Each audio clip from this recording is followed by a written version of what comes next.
kebahagiaan berkumpul dengan orang-orang hebat, membicarakan tentang sesuatu yang hebat. Amin ya Allah. Mudah-mudahan ini menjadi jalan untuk kita dipandang hebat oleh Allah Subhanahu wa taala. Amin ya Allah. Aneh kok terharu ya dengar begitu. Baik, tadi menindaklanjuti yang sudah disampaikan oleh Pak Kiai tentang di era kita ini ya, ini memang kering spiritualitas. Maka kita lihat manusia-manusia yang punya basis spiritual dalam dirinya itu menjadi tempat yang sejuk untuk berkumpulnya banyak orang. Bahkan orang yang dia bukan seorang muslim, Anda pernah ikut trainingnya Hermawan Kertajaya, Presiden Marketing Indonesia. Bapak Ekonomi Indonesia. Dia mengatakan bahwa di zaman ini orang-orang yang akan menang dalam dunia marketing adalah orang-orang yang secara spiritual dia punya basis yang kuat. Punya basis yang kuat di dalam wilayah spiritualitas. Dia waktu itu memberikan contoh ya, Pak Hermawan Kertajaya itu ngasih contoh beberapa musisi yang ketika dia bermain tanpa spiritual itu nggak laku, tapi ketika mengubah arah jadi laku. Saat itu dicontohkan Ungu. Jadi Ungu itu satu kelompok musik yang dulu nggak membawa nilai-nilai spiritual, tapi ketika dia mengubah liriknya bernuansa spiritualitas, maka booming tuh lagunya booming. Yang kedua dicontohkan lagi Opik. Opik itu dulu juga rocker, ini bukan lagu-lagu religi. Ketika dia mengubah liriknya itu menjadi lirik-lirik religi, dia bukan hanya naik tapi usianya lebih panjang gitu. Jadi usia lagu-lagunya Opik itu sampai sekarang masih diminati gitu. Jadi long time, panjang. Begitu juga tokoh-tokoh yang dia mensiarkan energi spiritual, dia menjadi tempat ngumpulnya manusia. Disebutkan satu Arifin Ilham, Pak Agim. Dia nggak melihat dari sisi agama, tapi dia melihat orang-orang yang punya basis spiritual. Terus dia contohkan juga dulu Sai Baba. Sai Baba itu kan terlepas dari apapun agamanya, apapun keyakinannya, tapi dia mengusung spiritual, nilai spiritualitas. Walaupun spiritual itu nanti kan macam-macam ya arahnya, ada spiritual tanpa agama juga ada. Tapi ala kulli hal spiritualitas ini adalah barang langka yang diminati oleh semua orang hari ini. Tinggal bagaimana ini dikemas sesuai dengan semua elemen. Bahkan orang-orang yang secara ekonomi sudah settle, dia bisa tunduk menyerahkan segala-galanya di hadapan orang yang menurut dia spiritualitasnya itu besar ya. Dia tunduk gitu. Itulah yang dikatakan oleh Pak Kiai, seandainya para raja-raja itu tahu apa yang kami rasakan, dia akan menukar singgasana dan kerajaannya dengan apa yang kita rasakan. Masya Allah. Nah, itu apa itu? Itulah spiritualitas. Seandainya kita bisa menginisiasi satu gerakan spiritual masif ya, ini jadi pertama menjadi anasir dakwah, menjadi wadah dakwah, mengajak orang taat sama Allah. Yang kedua ini menjadi wadah marketing. Orang-orang yang punya basis spiritual ngajak apa aja jadi, nunjuk tanah dibangun masjid jadi masjid di situ. Udah kayak kasih Allah. Itu Ustadz Arifin Ilham dulu di Sumatera Barat bilang, siapa yang mau ikut kita bangun masjid di sini? Langsung berlebih-lebih duitnya, langsung jadi masjid.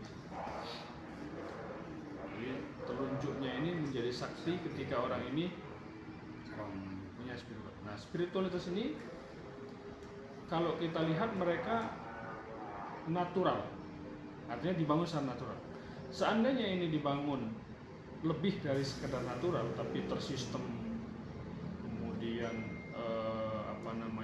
ada jaringan, misal nih kita punya majelis zikir bahagia Jakarta, majelis zikir bahagia Surabaya, setiap kota ada majelis zikir kita. Tapi memang ada satu tokoh sentral yang dia bersih lah. Kita lihat dari segala sisi ini bersih. Kalau kita angkat ke atas dia nggak punya celah untuk dijatuhkan. Nggak apa-apa kita ini. Tapi dia punya ikatan. Dia nurut sama kita gitu. Ini yang dibuat orang Yahudi itu gitu. Menaikkan tokoh-tokoh, tapi dia dalam kendali gitu. Jadi dia nurut. Sampai yang bikin kebijakan nggak boleh gini-gini. Kita harus nurut. Dan ijazahnya dari kita kalau bisa zikir. Nah itu luar biasa. Jadi kekuatan, apalagi umroh. Orang nggak akan mau umroh dengan orang lain kalau dia jadi murid kita. Punya ikatan spiritualitas soalnya. Ada di Jakarta, dia DPR RI, suami istri. Istrinya ikut Thariqah, suaminya Salafi. Rela pisah dengan suaminya demi taat sama guru. Kenapa? Karena sudah merasakan lezatnya berzikir bersama guru itu, dia rasakan ketenangannya, kebahagiaannya. Dia bilang nggak mau saya bisa sama apa. Karena dipanggil ke rumahnya, disangka istrinya ini kena sihir. Istri saya ini kena sihir sama majelis zikir itu Ustaz. Setelah saya datang, kita analisa, kita beritahu Pak ini bukan sihir. Ini namanya kelezatan yang ada pada zikir. Jadi zikir itu ada tahapannya. Yang pertama dawam. Kalau orang sudah dalam zikir, dia akan al-isku, merasakan keasikan. Kalau sudah asik, dia kecanduan. Nah ini yang dirasakan sama istri bapak. Bukan dia itu kena sihir. Kalau perlu, antum yang ikut ke sana, ngerasain, coba biar tahu gitu. Jadi itu kan ini bid'ah. Masya Allah. Jadi akhirnya bisa. Padahal beliau ini punya 7 sekolah bertaraf internasional. Ada di Malaysia sekolah, di Bogor. Nah, ini artinya apa? Artinya kekuatan spiritual ini membuat orang itu dia menyerahkan dirinya zahiran wa batinan. Saya serahkan diri saya. Bahkan kalau panjenengan mau mobil saya, silakan monggo buat sampean, kan gitu. Sampean mau kebun saya mau bangun apa monggo. Nah, dia serahkan semuanya kalau kita berhasil membangun tatanan spiritual ini. Mungkin itu. Jadi itu bisa kita inisiasi bersama dan natijahnya, buah-buahnya ya bisa kita nikmati bersama dunia hatta akhirat. Ya. Oke. Izin Ustaz. Jadi spiritual itu tadi ada beberapa sangat yang menarik. Satu, spiritual itu natural. Disebutlah Sai Baba, disebutlah tokoh-tokoh spiritual sentral dunia.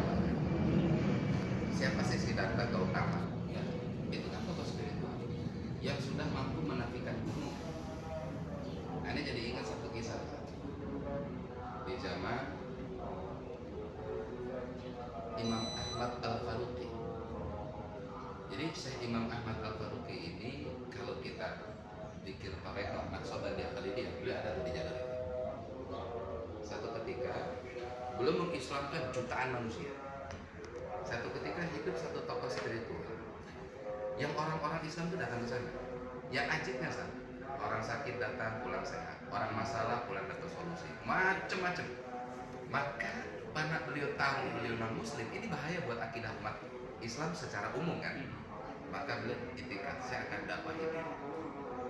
Kalau dia dakwah masuk Islam jadi saudara, kalau nggak mau saya bunuh. Karena tatarannya sudah membahayakan. Didatangi.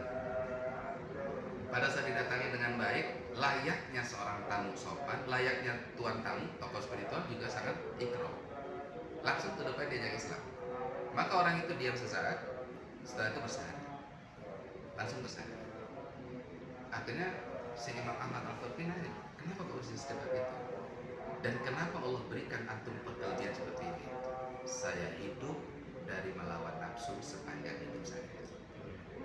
Di saat antum datang ngajak Islam, saya diam sesaat tadi, saya nanya nafsu saya nggak mau, maka saya masuk.